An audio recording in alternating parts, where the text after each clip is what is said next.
Tila unti-unti nang ang kinakarma si Franz Castro. Ito nga ay matapos mapabalita ngayong araw na di umano'y dinampot na ito ng kinauukulan matapos katigan ng korte ang reklamo ni VP Sara Duterte sa umano'y paninira ng convicted party list na si Castro. Narito panoorin ang video kung ano pa nga ba ang mga tinatagong baho ni VP Inday Sara Duterte. Sir, sinabi po ni SP Escudero na he is not inclined to call for a special session just to convene the Senate Impeachment Court. And wag daw silang madaliin kasi kayo naman po, hindi rin daw po kayo nagmadali doon sa impeachment complaint. Also, ituhog ko na rin, sir, what happens if the trial begins in the 19th Congress but is not concluded in the 19th Congress? Pwede po bang tumawid yon sa 20th? Maraming salamat po. Unang-una po, siyempre nire-respeto po namin ang opinyon ng ating kagalang-galang na Senate President. Kaya lang po, ang sa amin lamang po kasi, hindi naman po sa minamadali po namin sila, pero ito po kasi ay nakasaad sa ating saligang batas. Alam naman po natin, nakasaad po doon yung ginamit po ng ating konstitusyon, yung salitang shall at saka forthwith. Yung shall po, ibig sabihin po niyan ay mandatory. At yung forthwith po, ang ibig sabihin po niyan, immediately. Pero siyempre, respetuhin po natin kung ano po ang kanilang opinion dito. Insofar as, ano nga po yung pangalawang tanong? What happens po if the trial is not concluded in the 19th? Ako po kasi, dalawa po kasi ang school of thoughts dyan. Pero kami po, ang paniniwala ko po, ang Senate po is a continuing body. Kaya po, kahit po simulan ito sa 19th Congress, po pwede pa rin po itong ituloy sa 20th Congress. Sir, I understand nakapag-meet na po kayo preliminarily, yung prosecution team. Kung kanya-kanya pong pili ng articles, alin po yung gusto nyo? Well, hindi pa po namin napag-uusapan yan, pero kasi dun sa Article 2 tsaka Article 3, ito po yung dumaan na sa committee ko. Kaya dito po tayo medyo familiar na po tayo sa dalawang articles na to. So if ever, sir, magpipilian, yun po yung kukunin nyo, 2 and 3? Kung yun po ang mapag-uusapan at kung ako po ibibigyan ng option, mas familiar na po ako sa 2 and 3. Opo. Sir, given the evidence na nakuha po ng committee ninyo dito sa House, are you confident that you will get a conviction in Articles 2 and 3? Well, unang-una po, gusto ko munang linawin, no? Ang impeachment po kasi, hindi po ito kagaya ng criminal case na proof beyond reasonable doubt. Kasi po dito sa impeachment po, ang tinitignan po natin dito, sabi nga po ni Justice Isagani Cruz, ang impeachment daw is a method of national inquest into the conduct of public men. So, ang ibig sabihin dito, ang tinitignan dito yung conduct ng mga nakaupo po na opisyal, lalong-lalo na yung mga impeachable officers, kung titignan po natin, dahil sila po, matataas po yung posisyon nila at yung conduct na hingi-hingi po ay dapat mataas din. Kaya nga po, pinili lamang kung ano po yan. So, in any event, pag na-convict naman po, hindi naman po sila makukulong dito. Although, syempre, hindi naman po ibig sabihin nun, hindi na sila po pwedeng kasuhan. Kaya po sa akin pong paniniwala, based po dun sa mga nailatag po namin sa committee hearing, based din po sa mga napanood ng mga tao doon po sa yung live video kung saan po nag-threaten po siya sa ating Pangulo, sa First Lady, at saka sa Speaker of the House. Ako po naniniwala, malakas po ang ebidensya para po siya po ay ma-convict dito po sa impeachment. Thank you po, sir. Thank you for the second question of the day. Let us acknowledge Kenneth Basilio from Business World.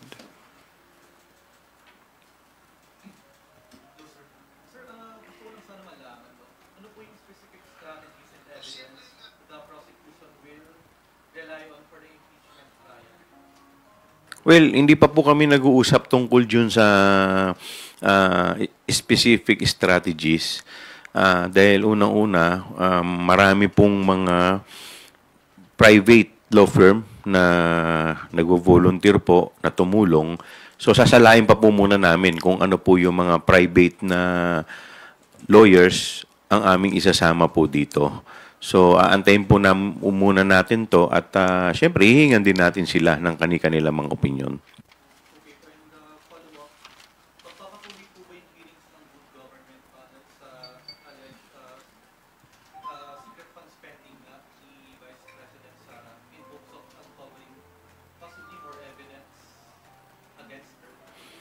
Well, pag-uusapan pa po namin yan.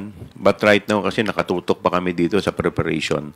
Dahil para po in the event na anytime, bigla pong magpatawag ang Senado, or at least kami naman po ay patuloy na naglalakap ng mga ebidensya nang sa ganun mas lalo pa pong tumibay ang aming pong kaso.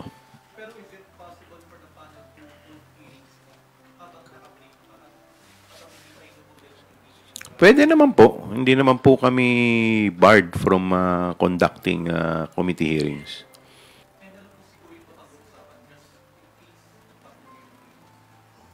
Hindi ko po kayo masasagot dahil hindi pa po namin napag-uusapan yan eh.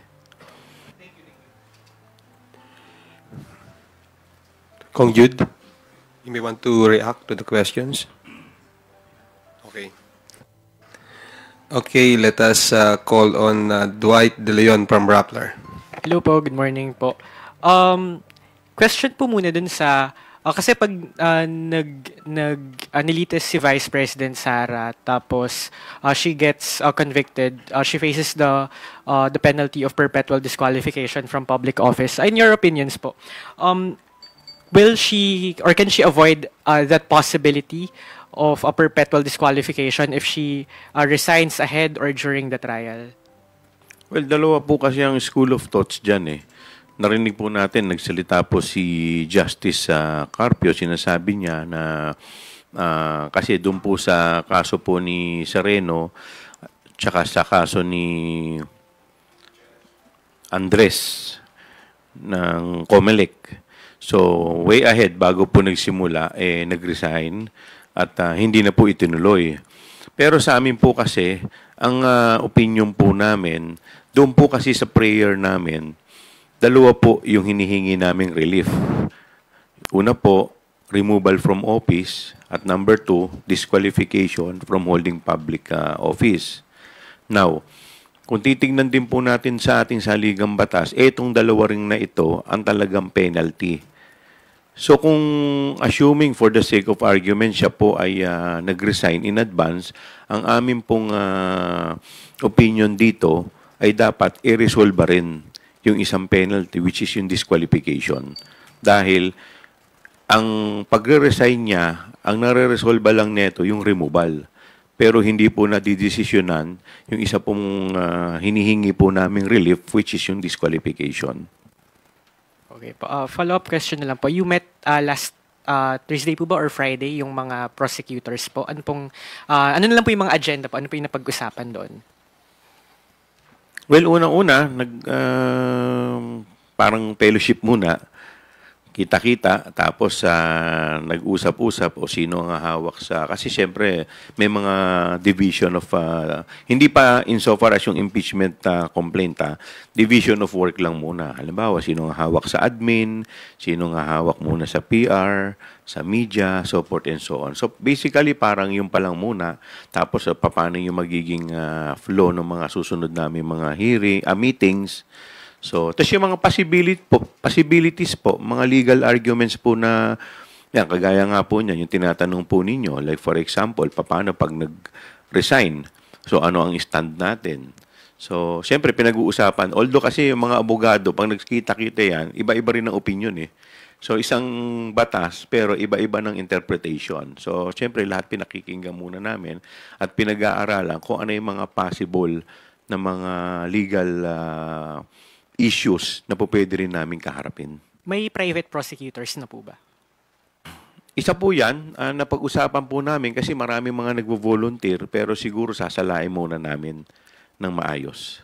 And kay Kong Jude, napanood niyo po yung press conference ni Vice President Sara last Friday. Ano lang po yung reaction niyo doon sa mga sinabi niya doon sa press conference, undermining or downplaying the impeachment made by the House against her? Well, halata lang naman no na the press con was, for lack of a better word, it was staged to present na ang Vice Presidente ay hindi apektado sa mga issue ito. Pero the fact na ganun ang nangyari sa press con, klarong they're trying to divert the narrative and making sure that this is not affecting her in any way. Pero hindi naman ho ito issue kung hindi naman ito usapin na pwedeng ipasawang bahala na lang, kasi ito po'y hindi lang usapin ng mga politiko. Katulad niya ng sinasabi ko, hindi ito laban naming mga politiko na pro or anti sa kanila. Ito po'y usapin ng pananagutan sa bayan. And I think that should be the message na dapat sana sinagot ng pangalawang Pangulo. In all of these accusations, ano bang level of accountability niya bilang pangalawang Pangulo ng ating bansa? Ano ba ang tugon niya dun sa mga ni-raise na mga accusations dun sa articles of impeachment? At hindi ho natin narinig yon. Pilit pong dinadownplay, pilit iniiwasan, pilit pinapakita na ito lamang ay isang sabi nga pang persecution dun sa kanila sa ating pangalawang Pangulo, which of course now that it has reached the impeachment it will soon reach the impeachment court, no? Hindi lang ito usapin ng politika. Although this is they always say, while this is there are clear political considerations in the process, considering that the impeachment court is made up of senators who are politicians. Remember, this is also a constitutional process, and the submission ng Vice President sa prosesong ito ay hindi lamang it's not up to her to submit. It's our duty to hold ourselves accountable for our actions. Thank you, Dwight. Thank you po, thank you. Let's turn to Billy Begas from Abante Politico for his question. Itanong ko lang po, ipapasubpinin niyo raw po yung mga bank accounts ni VP Sara. And para saan po?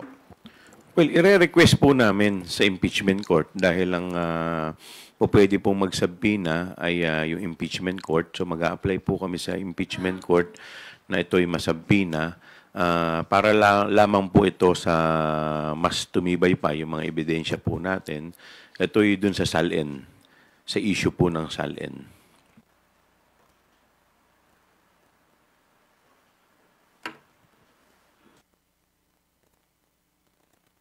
Go ahead. Hihingi na rin po ako ng reaction dun sa pagpa-file ng complaint kay Speaker Romualdez et al. Kanina po.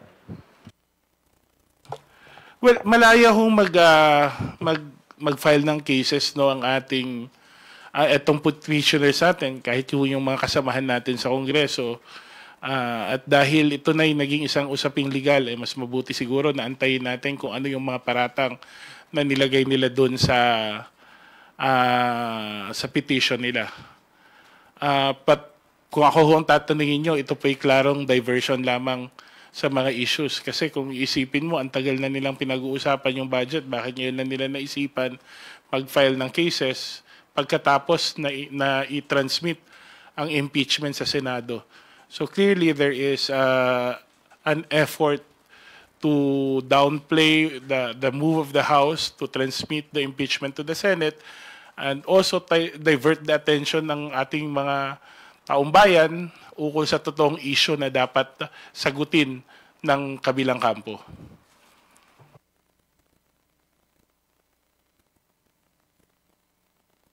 Thank you, Billy. Let us recognize Earl Tobias from IBC 13. Hello, sound. Kong Joel, Kong Jude. Sir, publicly known yung ginawang pagbabanta ni VP Sara Duterte dito sa may kausap siyang assassin at tatawagan na lang in case na may mangyari. Pero sa press con niya, publicly niya rin dininay. Does this set precedent na baka sa impeachment court, maraming mga pagdinay at pagpapasinungaling din si VP Sara? Kung sakaling ganun yung maging dating, anong reaction muna natin sa ganun na behavior as of now? And how do we approach this inside the impeachment court po? Well, sa totoo lang, kung ako tatanungin, ako muna sasagot before yung prosecutor yung sasagot, ano? Naasahan naman natin i-deny niya eh. Pero hindi ho nagdi-deny yung video yung pinakita natin. Hindi po hindi po maidi-deny na milyon-milyong Pilipino ang narinig, hindi lang sa Pilipinas kundi sa buong mundo, ng isang halal na pangalawang Pangulo ay pagbabantaan ang nakaupong Pangulo ng ating bansa.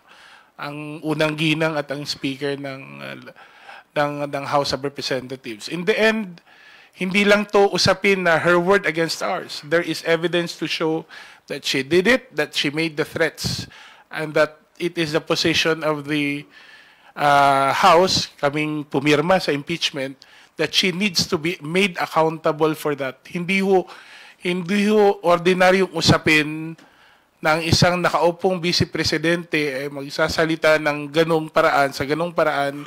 At siya din she stands to benefit in case magkaroon ng vacancy sa tanggapan ng pagkapangulo. Kahit naman po anong denial niya, maliwanag naman po sa video at ito'y napanood po ng lahat ng tao. Meron po kaming kasabihan sa law, res ipsa loquitur. The thing speaks for itself. So hindi na naman siguro kailangan pang ipaliwanag yan. In fact, it has caused our country international embarrassment. Napahiya po yung bansa natin. Pinag-usapan tayo sa lahat ng mga broadsheet sa iba't ibang mundo. Kaya tingin ko naman, kahit na ano pong denial niya, ito pong video mismo ang magpapasabi at magpapatunay ng kanyang mga sinabi. Thank you, Kongs. Follow up na lang po. Just going back with how the Vice President, sa umpisa, she's given due courtesy kahit na hindi siya umattend doon sa ating budget hearings, and then such happened na nasa plenary buong tanggapan nila for the first time, isang ahensya buong tanggapan ng hindi humarap sa plenaryo. And then sa press con sabi niya rin, if given an option, kahit impeachment na yung hinaharap niya ngayon, if given an option, hindi siya a-attend, hindi siya haharap. So ano pong masasabi natin dito, Kong? Well, depende yan sa magiging diskarte ng defense at ng prosecution. Dahil pag siya naman po ay pag na-require po siya ng impeachment court na humarap, papadalan po siya ng summon, ng subpoena, maobliga po talaga siya na humarap. Siguro nakadepende po yun sa impeachment court, no, kung paano po ang treatment nila sa magiging desisyon ng pangalawang Pangulo. Pero doon po ako makafocus doon sa sinumpaang tungkulin ng ating pangalawang Pangulo. Tulad niya ng sinasabi ko noon, hindi ho option dapat sa isang halal na lingkod bayan, pipili lang siya kung kailan siya magiging accountable at hindi. I think it's not an option for us to face accountability. It's part of our sworn duty, especially considering, sabi nga nila, with great power comes great responsibility. This is the office of the Vice President that we're talking about. Ito ang presidential successor natin. So, mas lalong dapat bigyan ng importansya ng pangalawang Pangulo. Kung hindi lang naman para sa sarili niya, para sa katungkulan na kanyang pinanghahawakan sa ngayon. Okay po. Last from my end na po. Reaction lang, sir, na some of the senators already expressed that they will assure fair trial with the impeachment case against VP Sara po. I think we expect nothing less than a fair trial. Well, nakalagay din naman po yan sa kanilang rules, no? Na expected din sila na dapat political neutrality. Dahil sila nga po yung tatayong huwes dito. Kaya yun din po ang inaasahan po namin na magkaroon po sila ng political neutrality. Thank you, Earl. Yanes Capanti from GMA Online. You have the floor, ma'am. Hi, good morning, sirs. Yung sa impeachment po, since it's not yet guaranteed that the trial will proceed, since it depends on the Senate, are you in the event na wala pong mangyaring trial, or syempre hindi natin sigurado anong mangyayari sa 20th Congress pa pending the elections, are you looking at filing cases, criminal cases against the Vice President instead, given that you believe that she committed high crimes? Is that on the table? Because I believe yung mga cases na pumapasok yung mga allegations nyo, ang penalty po doon ay perpetual disqualification sa public office. Well, the reason why we filed impeachment is because ito po yung first step. We cannot file other cases to the Vice President unless and until ma-remove siya from office, dahil yun lang po yung way. Hindi naman po siya agad po pwedeng diretsahan na mapailan ng ibang kaso other than impeachment. So after the impeachment, doon lamang siya po pwedeng mapailan ng ibang kaso. Ako, dagdag ko lang sa sinabi ni Kong Joel, no? I don't think there's a question whether a trial will continue or not. Kasi hindi ho naman up to the Senate kung magkakaroon ng trial o hindi. Kasi katulad niya sinasabi ko kanina, this is a constitutional process. At ang proseso ng konstitusyon, hindi ho nagbibigay ng leeway sa Senado kung aaksyonan nila o hindi ang articles of impeachment. I think ang problema ngayon, kung gagawin ba ito ngayong break or doon gagawin sa muling pagbubukas sa Hunyo ng ating Kongreso.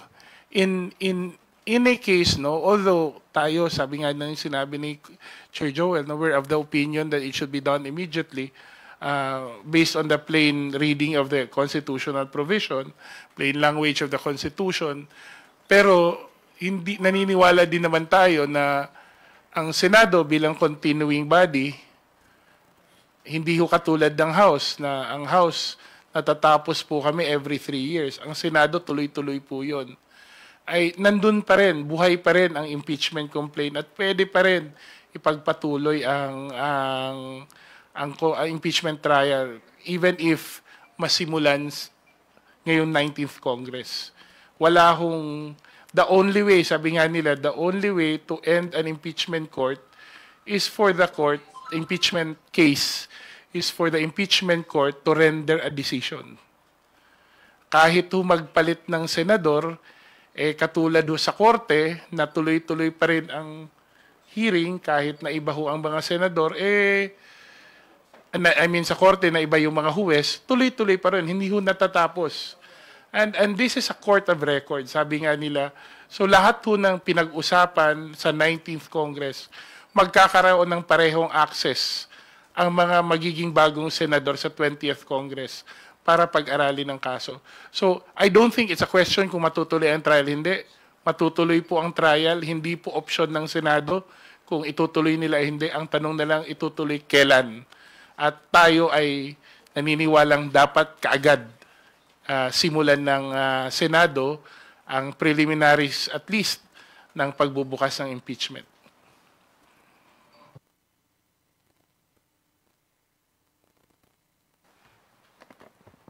Saka sir,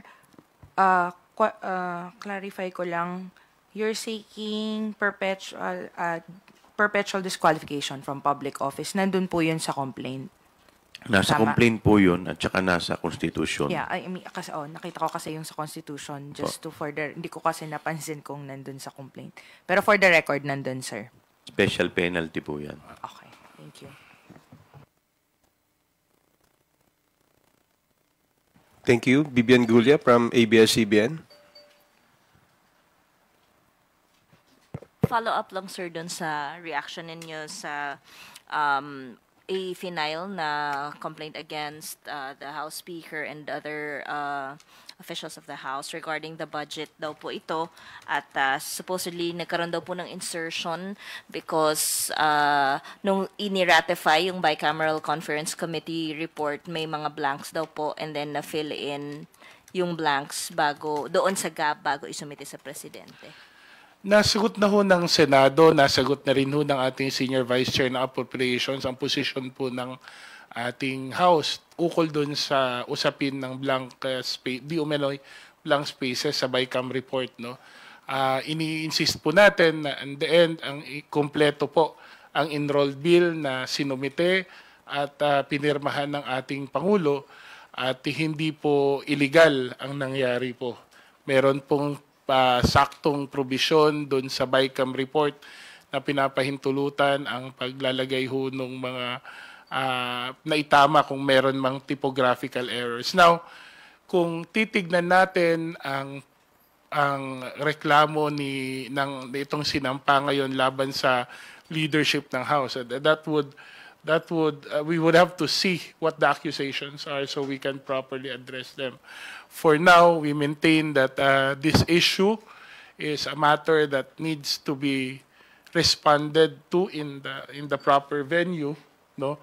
Pero kaduda-duda lang na bakit matagal na nilang pinag-uusapan, ngayon lang nila napagdesisyon ng mag-file ng cases kung kailan ay katatapos lang mag-file ng matransmit ang impeachment, articles of impeachment sa Senado. Thank you, sir. Thank you. Jelly Mendez from DWIZ. Sir, nagbigay na po ng pahayag si SP Escudero na pwede nang simulan yung articles of impeachment. Any update po sa prosecution team po? And inutos na rin ni SP Escudero sa kanyang mga kasamahan na reviewin itong rules of evidence and rules of procedures. Your side about this po? Well, ngayon ko lang po narinig yan, pero it's a welcome development on the part sa amin. So, sa amin naman po, mas maaga itong masimulan, mas maganda po para po sa amin.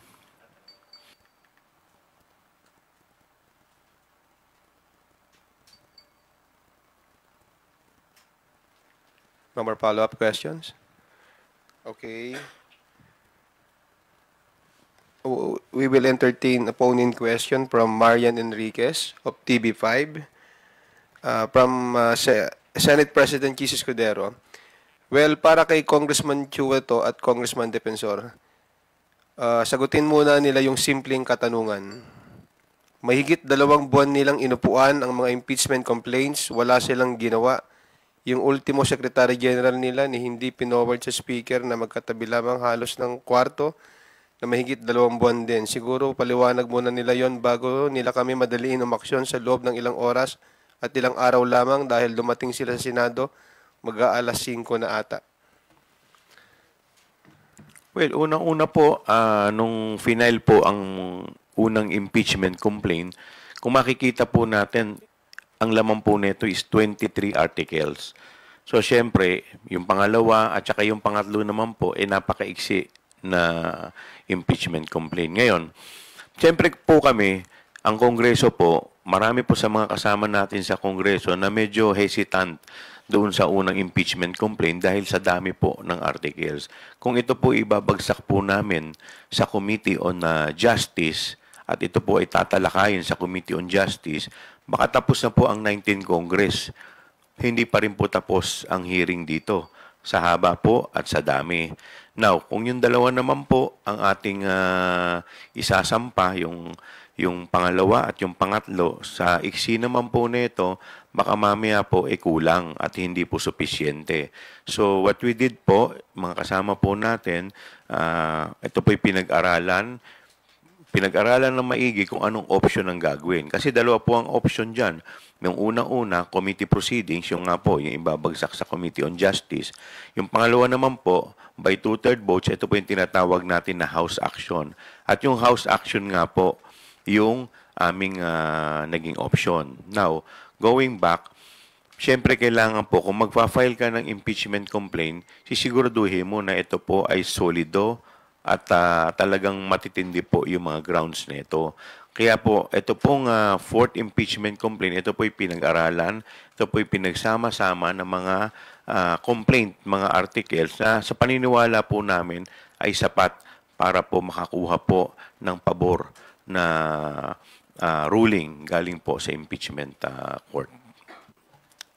Hindi dahil wala kayong naririnig o walang formal na nangyayari sa Kongreso, no, formal na proseso, na nangyayari sa lower house, ay masasabing inupuan na ng mga congressmen yung mga naunang impeachment complaint. Kung titignan po ninyo, marami pong mga congressman, katulad nung sinabi ni, I think I remember the SecGen saying once na may mga congressman na bumababa dun sa Office of the Secretary General para kubuhan ng kopya ng ating impeachment. Sa totoo lang ho, mula nung first na impeachment ay nagkaroon na rin ng informal na pag-uusap ang mga congressman. Kasi alam naman namin na hindi ho namin pwedeng ipagwalang bahala lang. We have at a certain point, we knew we had to perform our constitutional duty of acting on the impeachment. So, hinanda ho namin individually, eventually yung paisa-isa namin, pakonti-konting grupo na usapin, ay nagkaroon na ho ng traction until we realized that this was the way to go. Yung House action katulad nung na dinescribe po ni Chairman Chua. So hindi ho ibig sabihin na walang narinig sa media o walang nakikitang gumagalaw externally, pinabayaan ho impeachment. I don't think that's a fair description to say the least. In fact, kung nag-decide pa kami na dumaan sa Justice Committee, ang nangyari ho, mas humaba ho ang proseso. Kasi mas matagal po na usapin yon, yung determination ng form of substance. So, mas minabuti namin na magkaroon ng pang-apat na complaint building on the strengths of the first 3 impeachment complaints. At sa tingin ho namin, at base rin sa legal advice na nakukuha ng ating mga congressmen, pinagsama mga legal teams na bumalangkas ng 4th impeachment, ito po ay isang matibay na kaso na hinain po sa Senado.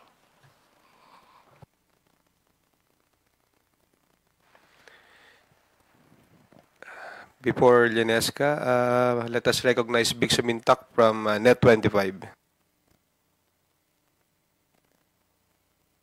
Chairman Chua, clarification lang kasi doon sa paniniwala po ninyo na yung impeachment trial kay Vice President kung magpupurso by resumption on June 2 at tatawid siya ng 20th Congress. Miwino, legal pa ba yung article of impeachment? Dahil yung article of impeachment ay binuo ng 19th Congress. The House of Representatives is not a continuing body unlike sa Senate na continuing body siya. So, valid pa rin po ba yung article of impeachment na tumawid ng 20th Congress? Opo, kaya nga po ito po'y tinapos namin at i-final dahil ito po ang bola po nasa Senate na at yung Senate po pwede na po nilang i-hear ito base po dun sa articles of impeachment na aming final. Alam po ninyo sa Amerika po, nangyayari po yan, nakakaapat na rin po yata kung saan sa ibang Congress final yung impeachment, sa next Congress doon tinray yung impeachment. So, ito po hindi naman bago. Nangyari na rin po ito sa Amerika. Dadagdag ko lang, yun yung nangyari kay Bill Clinton. Si Bill Clinton po, dating Pangulo ng Estados Unidos, ay na-impeach noong 105th Congress. Tapos, ang trial niyo po nangyari noong 106th Congress, Senado ng 106th Congress. So, katulad ng sinabi ni Chairman Chua, the Constitution actually makes a distinction between the legislative and legislative functions of Congress. At ito pong ating impeachment power ay kasama po to sa non-legislative. At ang aming school of thought po is ang non-legislative functions ay hindi po bound ng mga tinatawag nating temporal iterations ng Kongreso. Ito kung yung first, second to 18, 19 Congress. Klaro po yung konstitusyon. The House has the exclusive right to impeach. The Senate has the sole power to try and hear cases of impeachment. So, ngayon na nasa Senado na po ang articles of impeachment, yung pa incumbent na on the Senate to try and decide on the case. Thank you, Vic. Lines Capanti from GMA Online. Sir, habol lang. Since you are looking at asking for subpoena dun sa bank records, would you say na what happened during the Corona trial is, kumbaga, is that the Senate should be inclined to grant that subpoena given what happened during the Corona trial kasi nasubpoena yung AMLAC records, I believe, during the trial. So sa tingin niyo po ba grounded yung inyong request for the financial for the bank records given yung that is the call of the Senate, of the Senate President. Sa amin naman po, gagawin lang namin yung mga sa tingin namin ay tama based on legal at ito naman po talaga ginagawa naman po hindi lamang po sa impeachment, maski naman po sa mga regular court kasi ang impeachment po ang isa lamang po sa mga exemption sa bank secrecy law.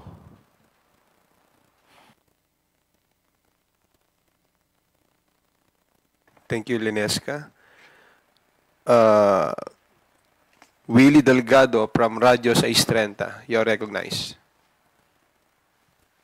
Susugan ko lang ho yung naging tanong ni Vic at sabi niyo nga, Attorney Joel, may kanya-kanyang interpretasyon ng mga abogado. May komento si Attorney Macalintal na kung hindi matatapos ngayong 19th Congress at tatawian 20th Congress yung impeachment, para magiging back to square one. Paano pong paliwanag doon? Well, gagaya nga po ng binanggit namin kanina, iba-iba po talaga ng interpretation ng mga abogado. So, basta't sa amin po, ang paniniwala po namin, this is, the Senate is a continuing body, at ito po ay magtutuloy-tuloy.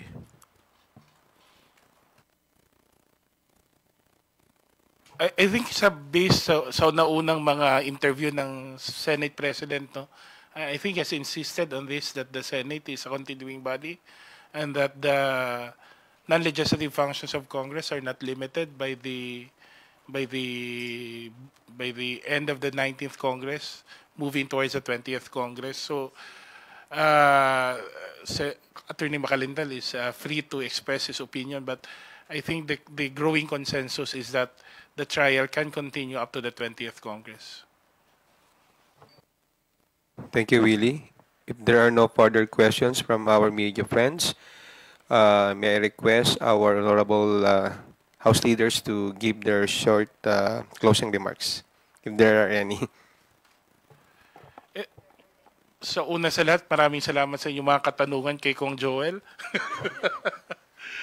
Etong impeachment po ay hindi po ito laban ng mga politiko. Hindi po ito laban ng mga pro-Duterte at anti-Duterte na mga politiko o mga kampo. Ito po'y laban para sa pananagutan. Ito po'y laban para sa katotohanan at katarungan. Kung titignan po natin ang sinasaad sa ating saligang batas, ang isang impeachment ay hindi ho para i-convict or sabihin na lang natin i-prosecute yung isang tao dahil sa kanyang ginawa, kundi ito'y isang pamamaraan para ipagtanggol ang Estado to protect the states from mga leader na pwedeng gamitin ang kanilang kapangyarihan o katungkulan sa kanilang personal na advantage. And that's what we're trying to do here. We're trying to protect the state. We're trying to save the Philippines. Hindi po ito laban sa isang politiko. Ito po ay laban ng bayan para sa pananagutan na dapat kaming mga lingkod bayan ay handang gawin o handang harapin kasi kasama po yun sa aming sinumpaang tungkulin. Maraming salamat po.